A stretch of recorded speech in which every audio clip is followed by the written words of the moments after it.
Assalamu alaikum. I start with the name of Allah who is very kind and most merciful. We have started the chapter Atomic Chemistry, and in this chapter today we learn about the atomic spectra. Basically हमारे पास atomic spectra क्या होता है, ठीक है। Atomic spectra हमारे पास, हम यहाँ पे बात करते हैं स्पेक्ट्रम की। स्पेक्ट्रम के लिहाज से हमें समझ आएगी एटॉमिक स्पेक्ट्रा की। अगर हम बात करें स्पेक्ट्रम की, तो स्पेक्ट्रम क्या होता है? जब हमारे पास के 7 कलर्स निकलते हैं, जब हम एक वाइट लाइट को पास करते हैं प्रिज्म में से, तो उसको हम कहते हैं 7 कलर्स का मतलब वो एक बैंड निकलता है ना जब वाइट लाइट पास होती है, या वाटर ड्रॉप्स कह सकते हैं हम उनको, तो उसको हम कहते हैं स्पेक्ट्रम। अगर इसकी सिंपलेस्ट एग्जांपल लें तो हम कह सकते हैं रेनबो, ठीक है। रेनबो में से 7 कलर्स निकलते हैं, बेसिकली सूरज उसके लिए स्पेक्ट्रम का काम करता है। स्पेक्ट्रम की 3 काइंड्स होती हैं बेसिकली, ठीक है। यहाँ पे हमारे पास अब जो हम डिस्कस करेंगे वो हमारे पास 2, ठीक है, इमेजिंग स्पेक्ट्रम और अब्जॉर्प्शन स्पेक्ट्रम। अब ये हमारे पास दोनों स्पेक्ट्रम्स क्या होते हैं, इसमें जो हमारे पास इस पेज पे स्टार्ट पे क्वेश्चंस लिखी हुई हैं, हम उनको फ़िलहाल नहीं करेंगे। हम करेंगे यहाँ से इनकी डेफिनेशंस और इनको समझेंगे, ठीक है। An absorption spectrum show the spectrum of electromagnetic wavelengths passed through a substance. Absorption spectrum जो होता है ना, वो इलेक्ट्रोमैग्नेटिक वेवलेंथ्स शो करता है जो कि सब्सटेंस में से गुजरती हैं, जिसमें डार्क लाइंस आ जाती हैं। क्यों? क्योंकि वो ऑब्जर्व हो जाती हैं। Imaging spectrum shows the spectrum of electromagnetic wavelength emitted bye substance. ये भी वही करता है, लेकिन इसमें ब्राइट लाइंस आ जाती हैं किसी भी इमेजन की वजह से। बेसिकली अगर हम इसमें एक मेन चीज़ की बात करें, ठीक है, कि बेसिकली ये क्या है, हम अगर इसको सिंपल वर्ड्स में डिफाइन करें कि when an element in its gaseous state is heated to high temperature, ये एक और डेफिनेशन है, इसको आप लिख सकते हैं सुन के, कि जब एक एलिमेंट को गैसियस स्टेट में हम हीट करते हैं एक हाई टेम्परेचर पे, या उसको इलेक्ट्रिकल डिस्चार्ज देते हैं, तो कुछ वेवलेंथ्स निकलती हैं। तो जो स्पेक्ट्रम होता है जिसमें से कलर्ड लाइंस निकलती हैं, इसको हम कहते हैं एटॉमिक इमेजिंग स्पेक्ट्रम, ठीक है। इसी तरह जब हम एक beam of white light pass करते हैं गैसियस सैंपल में से किसी भी एलिमेंट का कोल्ड स्टेट में, हाई टेम्परेचर में नहीं, तो कुछ वेवलेंथ्स अब्जॉर्व हो जाती हैं। उन वेवलेंथ्स को हम कहते हैं एटॉमिक अब्जॉर्प्शन स्पेक्ट्रम। कि वो कौन सा स्पेक्ट्रम बना है? Atomic absorption spectrum. ये जो वेवलेंथ होती हैं वेवलेंथ की, ठीक है, ये सॉरी वाइट लाइट की, वो हमारे पास एटम्स से अब्जॉर्व होती है जो कि डार्क लाइंस शो करते हैं। इसके अलावा अगर हम इसकी बात करें तो जो हमारे पास एटॉमिक अब्जॉर्प्शन स्पेक्ट्रम होता है, ठीक है, हम बात कर सकते हैं यहाँ पे किसी भी कर सकते हैं कि अगर यहाँ पे हमारे पास ये ऊपर वेवलेंथ बनी हुई है इस पिक्चर के अंदर, कुछ हमारे पास रेडिएशंस की फॉर्म में शो हो रहे हैं। ऊपर हमारे पास एटॉमिक अब्जॉर्प्शन स्पेक्ट्रम नहीं बल्कि इमेजिंग स्पेक्ट्रम है, और नीचे हमारे पास अब्जॉर्प्शन स्पेक्ट्रम है कि देखिए ऑब्जर्व होकर वो ब्लैक आ रही है और ब्राइट लाइंस ऊपर वाला दे रहा है, ठीक है। वो चीज़ आ गई। मतलब नीचे जब एक चीज़ अब्जॉर्व हो जाती है, ठीक है, एक चीज़ में जब एक अब्जॉर्व होती है तो वो डार्क लाइंस की फॉर्म में देता है, ठीक है। जब एक चीज़ हमारे पास इमिट होती है तो वो ब्राइट लाइंस में देता है, सामने सामने इक्वल पिक्चर, ठीक है। अगर हम फोटॉन्स की बात करें तो वो भी अब्जॉर्व भी होते हैं और इमिट भी होते हैं, ठीक है। हम ये भी कह सकते हैं कि जो डार्क लाइंस होती हैं वेवलेंथ्स की अब्जॉर्प्शन स्पेक्ट्रम के अंदर, वो सेम होती हैं कलर्ड लाइंस की तरह इमेजिंग स्पेक्ट्रम के अंदर। हर एलिमेंट की यूनिक अरेंजमेंट होती है इलेक्ट्रॉन्स की, और ये फिक्स होती है उनके एनर्जी लेवल्स के अकॉर्डिंग। ये फॉलो करती है वेवलेंथ्स को, फ्रीक्वेंसीज को, रेडिएशन की, जो कि अब्जॉर्व हो रही होती हैं या एमिट हो रही होती हैं जब एक इलेक्ट्रॉन जंप करता है एक जगह से दूसरी लेवल पे, ठीक है। इससे ज़रिए हम कह सकते हैं कि हर एलिमेंट का एक यूनिक स्पेक्ट्रम होता है, हर एलिमेंट की एक आइडेंटिफिकेशन होती है, उसका एक फिंगरप्रिंट होता है। तो बेसिकली यहाँ पे वो फिंगरप्रिंट क्या होता है?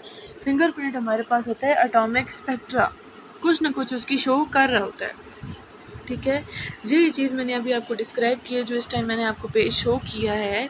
मैंने क्या ये चीज़ बोली है? पहले ये डेफिनेशन बोली है, ठीक है। उसके बाद मैंने आपको अब्जॉर्प्शन स्पेक्ट्रम का बताया है, एमिशन का बताया है, इनके दोनों में डिफरेंस बताया है, बेसिक स्पेक्ट्रा का मतलब फिंगरप्रिंट के हवाले से बताया है।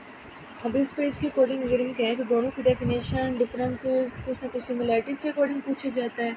एक लाइन दे के उसके बारे में बताया जाता है कि क्यों ये इस तरह है, ठीक है।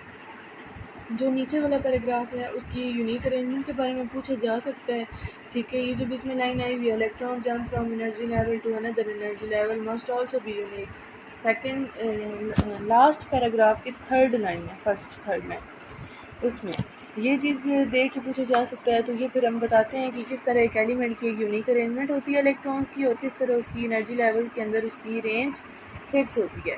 ठीक है, उसके अलावा एक क्वेश्चन आता है कि एटॉमिक स्पेक्ट्रा किस तरह एलिमेंट्स का फिंगरप्रिंट होता है। ये चीज़ हम डिस्क्राइब करते हैं कि वो किस तरह फिंगरप्रिंट होता है उसका, उसकी आइडेंटिफिकेशन किस तरह शो होती है। ये सारी वो चीज़ें हमारे पास।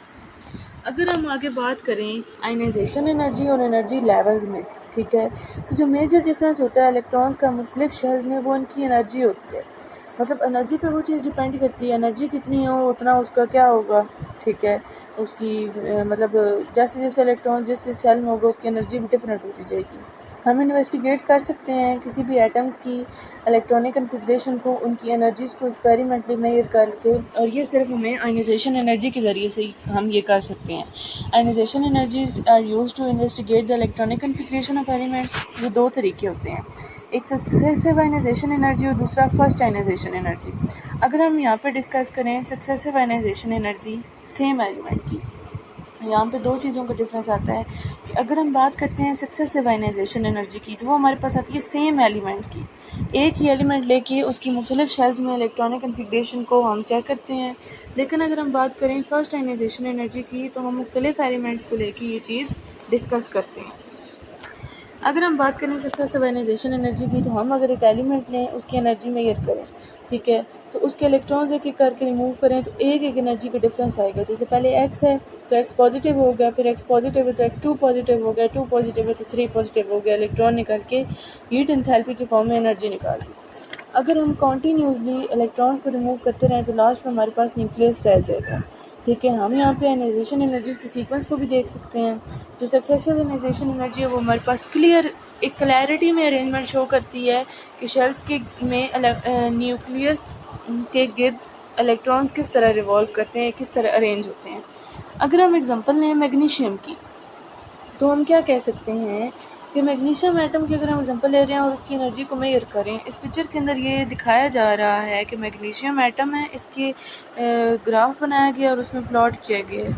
यहाँ पे हमारे पास ये मैग्नीशियम है, ठीक है, मैग्नीशियम में हमारे पास प्लॉट करके हमें बताया जा रहा है कि हम यहाँ पे एक इलेक्ट्रॉन अगर रिमूव करते हैं, ठीक है, अगर हम सक्सेसिवली रिमूव करें पहला, दूसरा, तीसरा, ठीक है, और सो ऑन रिमूव करते जा रहे हैं, तो हम आयनाइजेशन एनर्जीज़ की वैल्यूज़ भी डिफरेंट करके ग्राफ की शो में शो कर रहे हैं।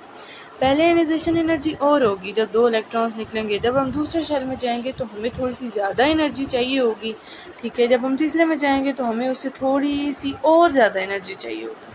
ठीक है, इस तरह हम इलेक्ट्रॉन्स को रिमूव करते हैं और फिर हमें रिमूवल के लिए आउटर मोस्ट शेल में से, एक तो चीज़ ये फिक्स है कि आउटर मोस्ट शेल में से रिमूवल के लिए कम एनर्जी चाहिए होती है, लेकिन एक बड़ा इंक्रीज़ आता है जब हम थर्ड इलेक्ट्रॉन की तरफ जाते हैं, दो को रिमूव करने के बाद। वही चीज़ है, क्यों? क्योंकि जो पहले दो इलेक्ट्रॉन्स होते हैं थर्ड शेल के अंदर, उनके ऊपर तो न्यूक्लियस का इतना ज़्यादा होल्ड नहीं होता, लेकिन जैसे जैसे हम उसके करीब जाते हैं उसके न्यूक्लियस का होल्ड ज़्यादा आता जाता है। ठीक है, और न्यूक्लियस का होल्ड ज़्यादा आने की वजह से हमारे पास वो चीज़ डिफ़िकल्ट वे में चली जाती है। अगर हम यहाँ पे देखें, ये वही चीज़ लिखी हुई है कि हमारे पास जो है थर्ड इलेक्ट्रॉन रिमूव किया गया है। क्यों? अब यहाँ पे ये क्यों का वर्ड किस लिए यूज़ किया गया है, ठीक है, ये इसलिए कि जब दो इलेक्ट्रॉन्स आउटर शेल में से रिमूव होते हैं तो वो इसलिए मैंने अभी चीज़ बताई है कि एनर्जी हमारे पास कम चाहिए होती है, आगे से फिर हमें ज़्यादा चाहिए होती है। ठीक है, फिर अगर जब हम नेक्स्ट 7 इलेक्ट्रॉन्स को रिमूव करते हैं सेकंड शेल में से तो ग्रेजुअली इंक्रीज़ आता है एनर्जी के अंदर। इसी तरह थर्ड में से रिमूव करते हैं तो इंक्रीज़ आता है। अब इस सारे का हम ये कह सकते हैं कि ये एनर्जी से हमारे पास एक बेहतरीन एविडेंस है कि इलेक्ट्रॉन मैग्नीशियम के किस तरह 3 डिफरेंट शेल्स में एग्जिस्ट करते हैं और किस तरह उनमें से हम निकालते हैं इलेक्ट्रॉन्स और किस तरह आयनाइजेशन एनर्जी का डिफरेंस आता है। मीन्स कि यही रिलेशन है आयनाइजेशन एनर्जीज़ का और शेल्स का।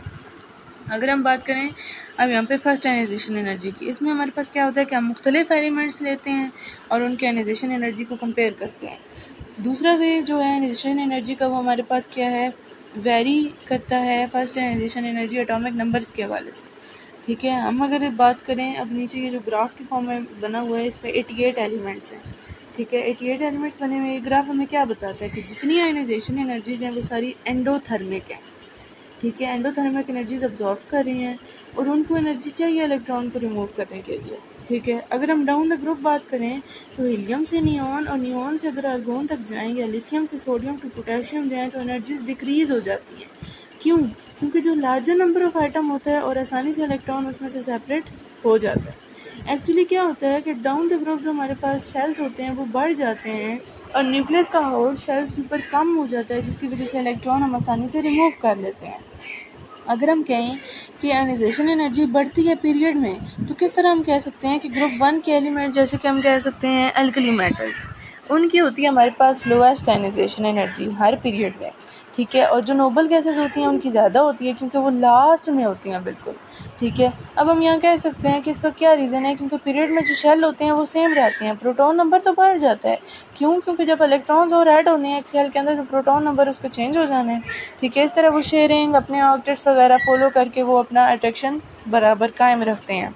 इस तरह हम ये कह सकते हैं ताहम कि न्यूक्लियस जो होता है वैलेंस इलेक्ट्रॉन्स को स्ट्रांगली अट्रैक्ट करता है, जिस रिज़ल्ट में आयनाइजेशन एनर्जी जो होती है वो इंक्रीज़ कर जाती है पीरियड के अंदर।